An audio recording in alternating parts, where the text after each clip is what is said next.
Now, just to frame why this is an important topic, because I don't think it's so obvious to people. This is why I place a lot of importance on this when I speak with families one-on-one and when I speak to groups. When we think about where taxes are at, that we always want them to be lower. Don't get me wrong about that. I understand that. But when we put a longer term context on this, when we look at that, when we compare some of those top tax rates where we're at right now, historically speaking, they're relatively low. When we compare to that ridiculous number I'm showing you there from World War II, where more than 9 out of $10 for some Americans were going toward taxes, compared to where we're at now, it's such a big, big contrast. But we can't be complacent with that, because I think we can all get around the idea it's not going to stay that way. It's very unlikely. The period we've been in is very much the exception over the last 100 years. Do I think that exception is going to continue? Probably not, which means this topic becomes even more important when it starts to take up a bigger and bigger share of what your family earns.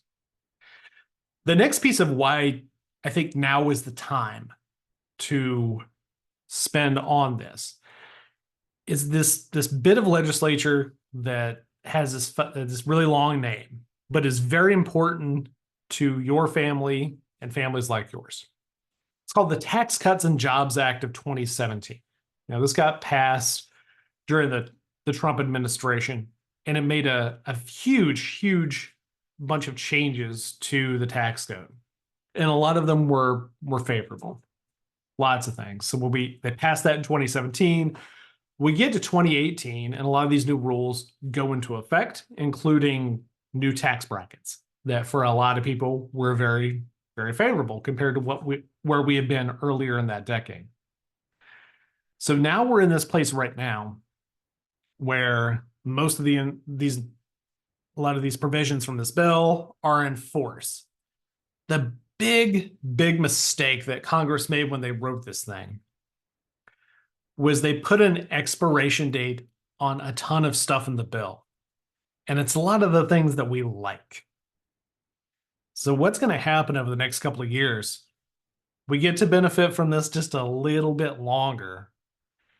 But what happens when we get to 2026? Well, the expiration date goes into force and we revert to the tax code that we used to have. And for a lot of people, that is going to be a big shock. It's going to be a big shock. Let me show you just how big of a shock that's going to be.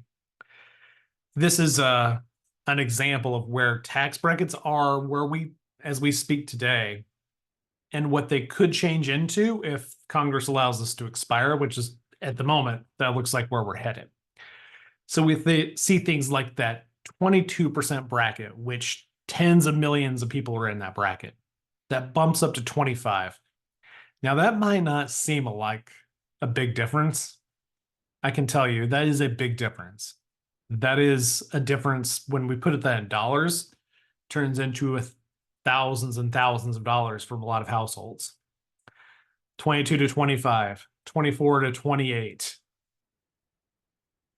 Big, big changes on the horizon with that if that expiration happens, which at the moment looks like that's going to be the case.